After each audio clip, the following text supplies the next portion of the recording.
Injil yang buat manusia, dan gak ada yang mengklaim kitabnya sempurna karena mereka tahu buatan manusia tidak mungkin sempurna. Bagaimana mungkin manusia bisa menciptakan yang sempurna? Coba lihat buku-buku yang lain. Apa yang bisa kita buka pada kata pengantarnya? Tidak ada gading yang tidak retak. Kan ya? Begitupun juga dengan isi buku ini. Satu-satunya buku di dunia yang dalam kata pengantarnya mengatakan sempurna cuma Al-Quran. Maka saya katakan kitab ini salah. Karena saya kira yang buat Al-Quran juga manusia. Maka dia bilang, enggak, yang buat ini bukan manusia. Yang buat ini langsung Tuhan pencipta semesta alam. Oh gitu, enggak mungkin banget. Masa Tuhan nulis alokasi pada manusia? Enggak mungkin banget. Dia bilang, enggak, tapi kita punya buktinya. Oke, tunjukkan buktinya pada saya. Dia bacakan surat yang sama dengan ayat yang berbeda. Wa in kuntum fi raibim mimma nazala 'ala dina fa'tu bi suratin min mithlih. Dan bila kalian tetap dalam keraguan dengan apa yang kami turunkan terhadap hamba kami Muhammad, maka datangkanlah satu surat yang semacamnya. Saya kaget ketika melihat surat ini dan ayat ini. Kenapa? Ini seolah-olah gebukin pala saya, Bapak sekalian. Lah kenapa bisa begitu? Coba baca baik-baik. Kalau Anda tetap dalam keraguan dengan apa yang kami turunkan pada Muhammad, silahkan datangkan satu surat yang semacamnya. Artinya apa? Nantang, Bapak sekalian. Jadi seolah-olah ngomong begini, udah Delik, gak usah banyak ngomong Delik, gini aja Delik, kalau kamu bisa berhasil mendatangkan yang semacam dengan Al-Quran, Al-Quran ikut kamu. Tapi kalau kamu nggak bisa, kamu ikut Al-Quran. Fair nggak, Bapak sekalian? Fair. Kayak saya bilang gini, oke, Bapak Ibu sekalian, yang berani, ayo sekarang berdiri kita berantem. Kalau Anda kalah, Anda jadi anak buah saya. Kalau saya kalah, saya jadi anak buah sampean. Fair nggak? Fair. Tapi Al-Quran tidak fair.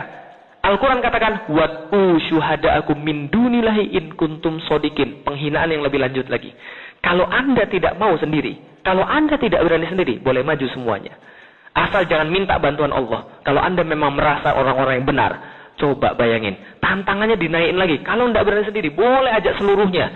Tapi kemudian ketika saya tanya, ini serius nih? Nggak ada yang bisa mendatangkan semacamnya.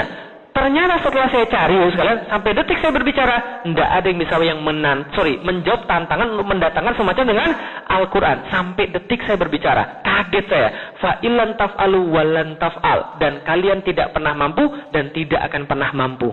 Coba bayangkan. Setelah kemudian saya melihat ini, saya pikir begini, Kang, kalau ini nggak ada yang mampu menjawab tantangannya, ini pasti bukan datang dari manusia. Maka ini pasti datang dari Tuhan. Karena sebagaimana saya mikir Tuhan untuk menciptakan semesta alam yang tidak mungkin tadi, berarti ini juga tidak mungkin ini. Sama, ini kayaknya pasti Tuhan ini. Maka saya katakan, berarti Tuhan saya namanya Allah. Nah kenapa? Karena dia yang paling tahu tentang kelemahan manusia. Tuhan saya tahu namanya Allah, agama saya Islam, Rasul saya Muhammad. Kenapa? Karena ini yang mengantarkan saya pada Islam. Maka saya kemudian menjadi yakin, apa tujuan hidup manusia? Beribadah kepada Allah. Tahu dari mana? Wa ma khalaqtul jinna wal insa illa liya'budun. Di mana itu? Di Al-Quran. Kenapa percaya dengan Al-Quran?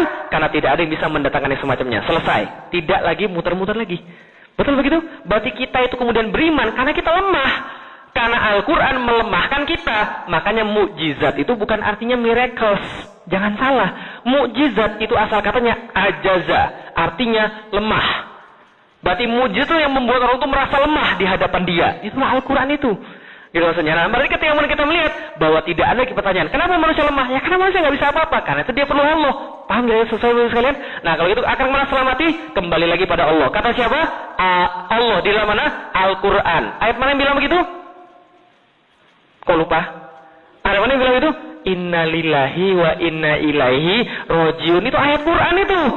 Nah maka kita kembali lagi pada Allah. Tapi Allah kemudian kasih tahu kita bahwa tidak hanya kembali, kita akan dihisab berdasarkan aturan yang diberikan pada kita. Inilah yang namanya akidah Islam. Keyakinan 100% bahwa ada Tuhan pencipta semesta alam yang dia buktikan dengan akal dan itu menghujam sehingga dia tidak bisa nafikan lagi. Setelah itu kemudian dia buktikan bahwa Tuhan itu adalah Allah dan dia tahu dia akan kembali pada Allah sure 100%. Dia yakin 100% dan dia yakin ketika dikembalikan bahwa dia akan dihisab oleh Allah berdasarkan apa? Aturan-aturan yang Allah berikan tatkala dia dikasih ke dunia.